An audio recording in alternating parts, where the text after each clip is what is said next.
Welcome to EB-5 Investment Voice, where attorney insights intersects with immigration investments. If you are a foreign investor, domestic fund manager, or enterprising entrepreneur and want to get the most out of the EB-5 program, you have come to the right place. I'm Mark Deal, and I'll be your co-host on this journey. I'm joined by your host, Mona Shaw, and other attorneys at Mona Shaw & Associates, as well as immigration leaders from around the world. So let's get into EB-5 Investment Voice. Hey, Mona. I know the EB-5 projects are the key driver and really the key differentiator of EB-5 as opposed to other visas. And I know we've talked about it a lot on this show before. Do you think we should continue to keep covering the wide array of EB-5 projects? Yes, Mark. We have discussed direct projects and regional center projects and entrepreneur projects. There are three types of projects in EB-5. But I can't emphasize enough how much more we need to discuss this, because it seems that everybody has a different take. And just like we've had a lot of regional centers on this program, and all the regional centers have different ideas as to the capital stack and how things should be, and basically where the projects are and what you should look for in a project, so is the same with direct pooled. What we are seeing is that there are more and more direct pooled projects coming onto the market. People are looking for smaller projects that they can fill quickly. And I feel like we do need to discuss this area a little more. There's a lot still to be fleshed out. That's right, Mona. And that's why today we have Kelly Freis on this episode. Kelly is the founder and CEO of International Growth Capital, LLC, and an international business consulting firm. She and her husband, John, also run the EB-5 Hollywood Regional Center. That sounds glamorous. Kelly, welcome to the show.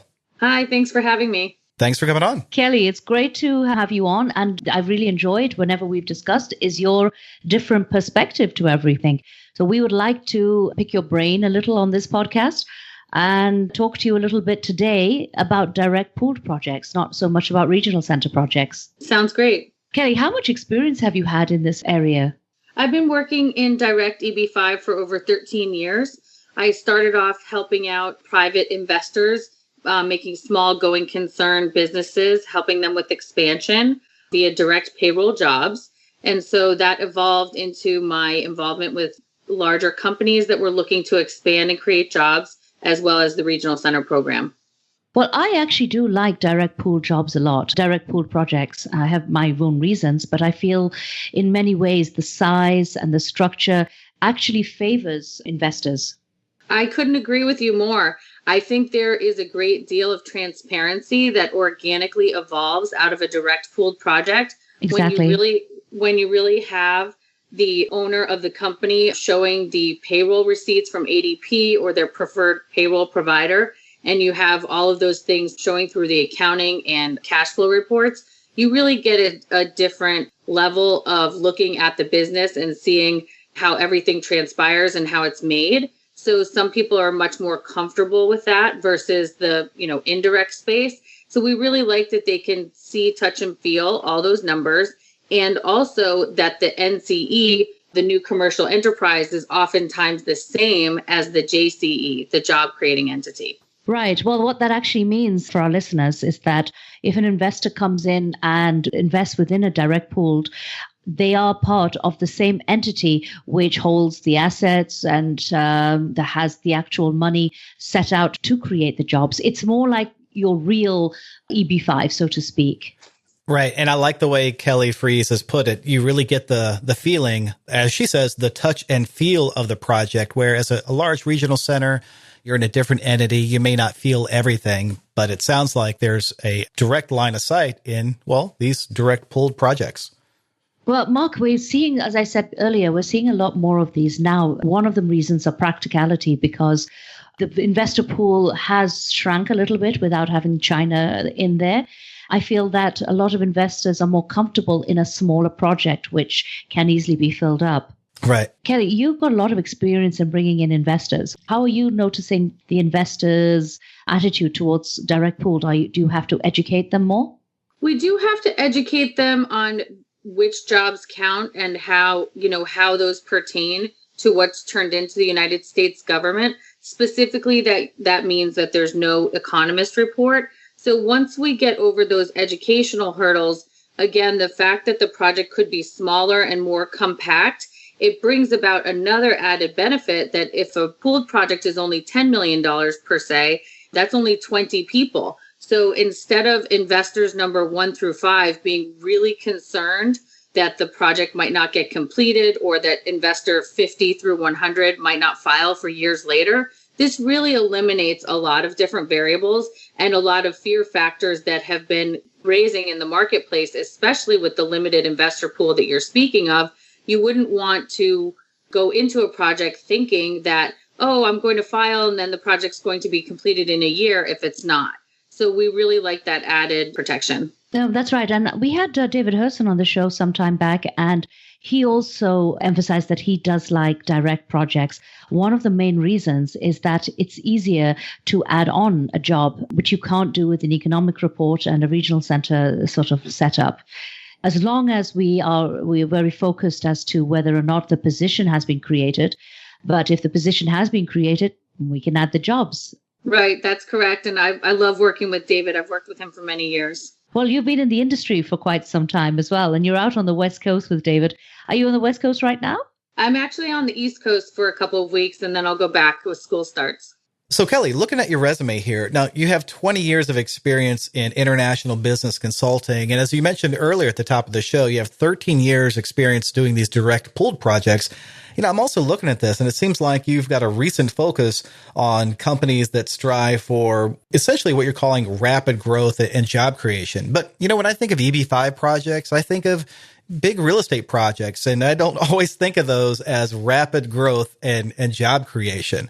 So tell us a little bit about how you're able to achieve that focus. Are there certain industries you're looking at or certain industries you are not looking at? Well, thank you, Mark. That's a very good clarification.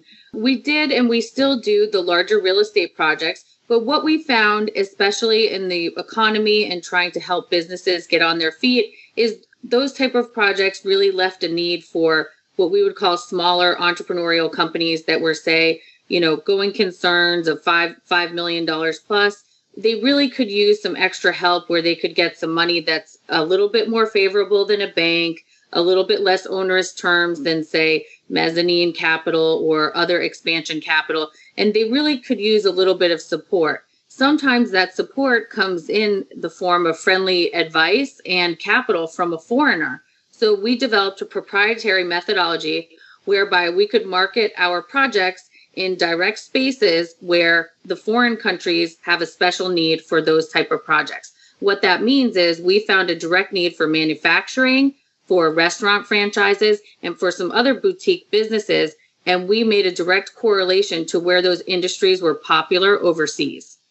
So, Mark, this is the big thing here. EB-5 is not just about real estate. I know the real estate, I've often discussed this, real estate hijacks EB-5, but you know that I'm a big fan of manufacturing and non-real estate projects. The last direct pool project, which we actually featured on the show, was a transportation project. Again, it's a project with a high job growth area. And I think that's the similarity of a lot of the projects that Kelly is seeing, which work well with direct pooled. There's plenty of jobs there, which the politicians should love. I hope they're listening. But Kelly, one of the problems that we have faced with manufacturing is the fact that an investor cannot see his return in the same way he perhaps could see his return with a big building, the construction of a building, and the refinance or the sale of that building. Actually, Mona, if you apply basic real estate principles to a manufacturing facility, you can achieve those milestones or even better. So what we like to do is we take a typical return that we'll see in the marketplace for an EB-5 regional center. We then double that return and we see if the company can meet or exceed those expectations in a timely fashion. And once they can meet that threshold, we consider taking on the project and building a model around where we will have a similar exit, just like a real estate project. Well, Kelly, I like the idea and the concept of a manufacturing type project, because obviously we're so accustomed to real estate. You build something, and once it's built, once it's completed, it has a price, a value, a market value higher than all the money that went in to create it.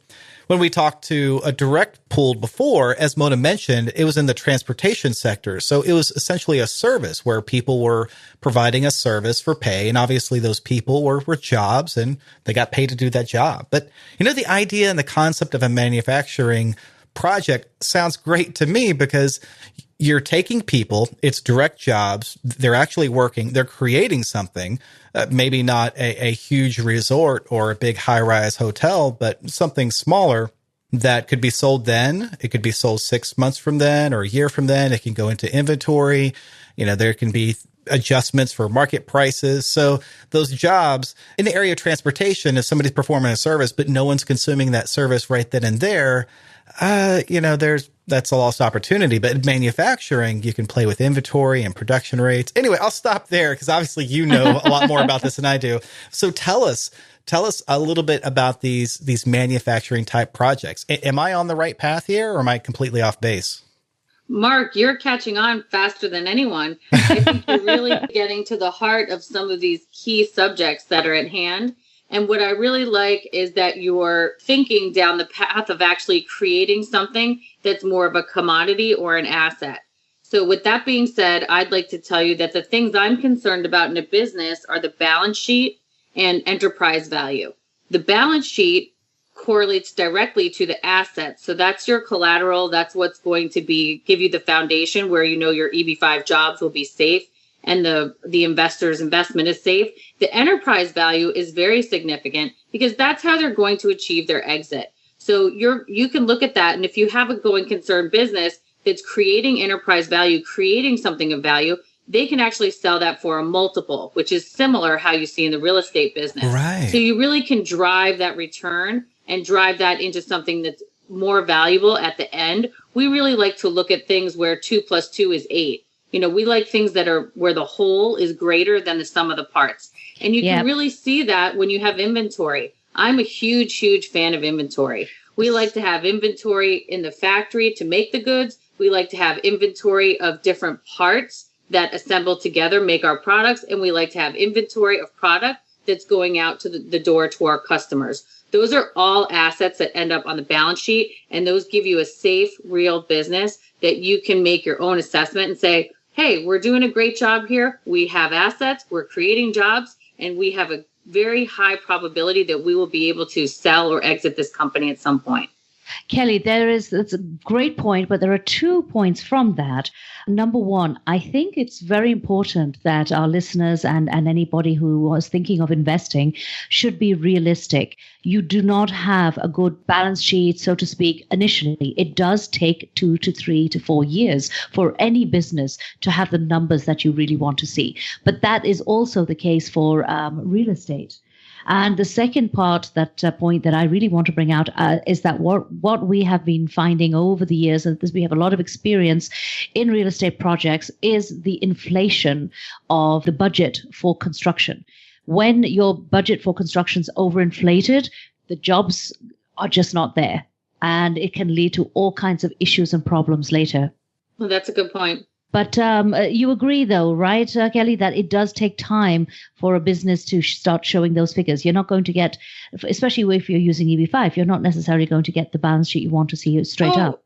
Of course, it takes years and years, but actually having a goal that you can put on the wall and giving your team that goal is something that's attainable, is something that is important for the company, for milestones and for morale.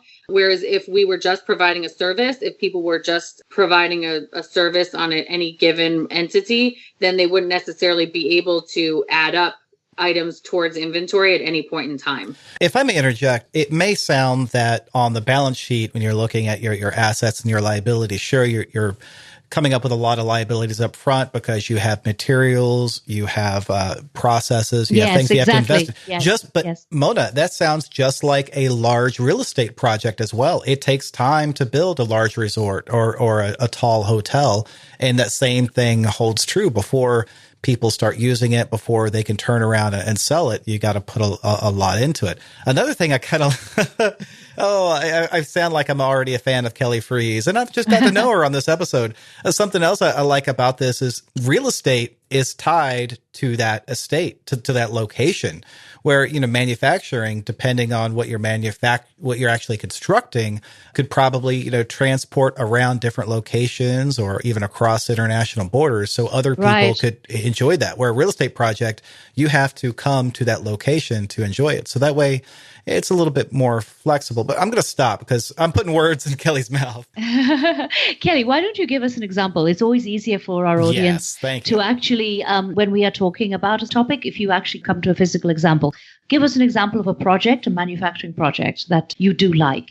So a project that we really like is called Coast OEM. And Coast OEM provides all of the sanitary porcelain to make toilet bowls, showers, the tile, basically the U.S. competitor for Kohler, delivering to big box retailers, names that you would know like Home Depot and Lowe's. They focus on water saving devices, basically anything to do with saving water, getting water from point A to point B inside of a building. That's what they focus on. They have several patents for different materials and different items that they make in the factory. So how does that fit in with all of the aspects that we've discussed that you like to see, the good balance sheet, the job creation, all of the above? So this project has turned out to be really great, and we've had the fortune of knowing them for a little while now. They do own the real estate, so it gives it that really sturdy foundation of what's going on that land. Any capital improvements are assets of the company, so we really like that. We also like that any improvements of the facility, they're not just tenant improvements in a rented facility going to somebody else. They're part of this facility that increases the value of the project overall. So that's all very strong. We also like the way they take in inventory. As I was saying, that inventory then builds different parts for different customers. So there's progress in the goods along the way, and then those goods can be sold. So where, we've had regional center projects before where you're just holding your breath until the leasing office can start leasing apartments. If things go well on manufacturing type of projects, we'll actually see orders being delivered in advance of where we would see any kind of activity on a real estate project. Mark, didn't I say that we did need to keep on fleshing this subject out? Because every time you hear a different speaker or a different type of project, we learn something new. Right. And I love this example of Coast because then we can begin to explore what Kelly was talking about as far as the enterprise value, what kind of multiples to expect. Now, obviously, I don't want to ask specifically what a multiple would be for this project because I assume it's confidential. And honestly, I think point estimates are for suckers. I like ranges. Are we looking at multiples of 18 months or 36 months revenue type thing for enterprise valuations for these manufacturing type projects? So, Kelly, I'm just going to turn around to you and ask you that question. What's a good multiple range for enterprise value? 18 to 36 months is pretty applicable here based on the improvements they have to make in the factory, the increased product line that they have to output to the big box retailers. There are milestones that they have to achieve in the marketplace as well as internally in the factory. They are also implementing proprietary computer technology and other things that will optimize the factory that also creates technical jobs. So you're kind of checking a lot of boxes as you go. You're checking off marketing, people, working on the manufacturing line, and then all the computer support systems to optimize and make that more valuable. So you really are creating multiple jobs. And what I love about factories is that they can have multiple shifts. So when you have that early crew come in, when you have that early crew come in at 5 a.m. and they're going to leave in early afternoon, and you have the afternoon crew or the executive offices up front, you just see all these moving bodies and you just feel blessed. Kelly, the other interesting part, though, is do you find, like we do, that you have a very different type of investor who goes towards projects like this, more of an intelligent investor, because there really is not the same kind of glamour in toilet parts as there is in some big real estate? Yes, we have found some very interesting things with this project. We did learn that the people drawn to this project had potentially some manufacturing or widget making expertise of their own. So sometimes they're even offering us their 2 cents of how they do it in their homeland. And then sometimes people are asking if they could make a large order for their real estate or an affiliated company that they work with. So that's interesting to see how that is evolving in real time. What we really also like, and we learn in the market as we go, is that this has turned into more of a communication about water saving devices, water safety, what it means to have patents on those different types of devices. So this company is more about everything to do with water in the building versus just toilet bowls. Because when we first went out, one of the gentlemen that we worked with, he said, "Kelly, I love this project. I love Robert, who's the founder." He said, "But I can't get over the fact that I'm talking about toilets." I don't care what Mona says. I think toilets are glamorous. Kelly, the other interesting part about this whole doing a pool direct or doing any direct is that looking at it backwards, we have used and we can use these type of projects for E2 programs. And I know that you already mentioned that you look at restaurants and franchises for E2s. And Mark, I know you have mentioned that you think of restaurants every time you think of an E2. But believe it or not, E2 can be anything. And these type of projects, even a manufacturing project like this, can be a great E2 project, which would segue into an EB-5. Yes, so we're seeing a lot of candidates that want to test the waters in the United States, if you will, where they're looking to pull together their capital. They're looking to maybe lease or buy a home here for themselves or for their children. What they're looking to do is to maybe, I call it their own personal infrastructure. They're trying to get their sea legs about them as to how they drive, conduct their banking, what type of work or investments they would make in the United States before they make that larger commitment to EB-5. So we see E2 as a very good segue to that. Yeah, I don't feel like, though, it's going to be so prevalent at the $500,000 range. But once the investment amount does go up, and we are expecting it to go up sometime next year, and if a person has to invest $1 million or so, I think you're going to see a lot more interest in E2s, and especially for projects like this. What kind of projects are you seeing on the market for E2, Kelly? Right now, we represent 2 different types of medical clinics. We represent a restaurant, and we also represent animal pet care license franchise opportunity. So we have different products in different industries. Usually, the person will choose based on what they have experience with and or where they or their spouse would prefer to work. It's my understanding that E2 visa, the E2 applicant, the E2 visa holder has to own 50% or more of the enterprise, right? That's correct. Okay. So it sounds like in that case, obviously they're somewhat tapped out as far as what they can buy into, because they're the majority owner. So it sounds like these, pet care or restaurant may work for them, but as far as leveraging the economies of scale of these larger direct pool projects for EB-5, they may not be able to get that. Am I correct? Well, you can do multiples. That's the whole point of what we're trying to do right now. Well, Mona, walk us through that. What does it mean? So, Mark, yes, this is actually a new area. I would like to use the word turnkey, but yes, you are leveraging your out and you do have one entity, but now start imagining multiple entities, 20, 30, 40, 50 E2 entities of that particular type of franchise. It's not unusual. Think about how many Subways there are in the country or how many other food franchises, and move away from franchises and think of other types of service sectors and businesses. Multiply those out. It's really the same model. It's just educating USCIS a little bit, making sure we check all the boxes as far as E2s are concerned. And giving a turnkey approach would usually mean, or I would say most of the times would definitely mean, having a management element. What we have to do is be careful that this management element doesn't overstep what an E2 investor is supposed to do. Right. And honestly, that sounds like the case for almost any franchise. And don't get into a franchise. overstep. But I see what you're saying. It makes sense where a large EB-5 project or a regional center, in this case, direct pool, is a one location building up, or as Kelly was saying, in a manufacturing facility that is really growing in its facility. But with a franchise model, instead of growing up, they're growing out and spreading out. And each individual E2 visa holder is essentially the captain of their own ship in that location where they happen to be at.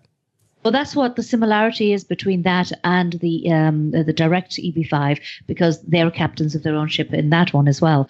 The only difference really, well, there's not one difference, there's several differences, but the job creation is a major difference. Okay. Kelly, are you seeing an increase in interest for people who want to do EB-5 eventually, but wanting to start on an E2? And of course, they're only able to do E2 from certain countries.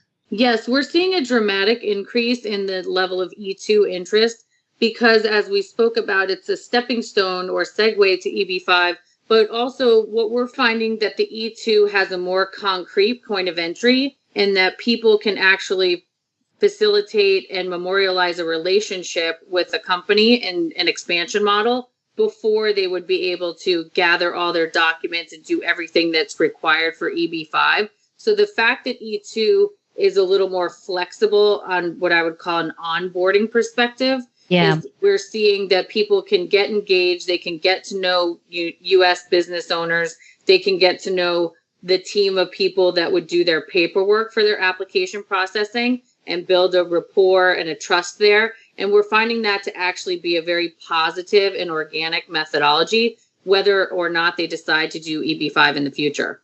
That's right. And it's interesting as well that a lot of people are coming in from the countries they're not supposed to come in from, like China and India, but obtaining a Caribbean passport, which is a topic we've discussed before on our show. That's a whole nother conversation, correct? Well, it certainly sounds like there is a lot of potential with manufacturing projects and even some of these E2 projects through a franchise model, which may even grow into an EB-5. Who knows? Well, Kelly Freis, founder, CEO of International Growth Capital, the EB-5 Hollywood Regional Center, and also investment facilitator of Glamorous Toilets.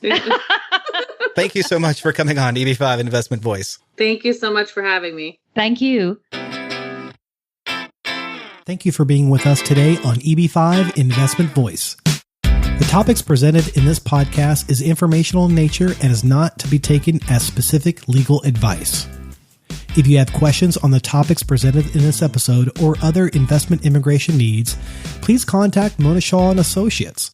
Mona and her attorney staff can be reached at mshawlaw.com. That's mshawlaw.com.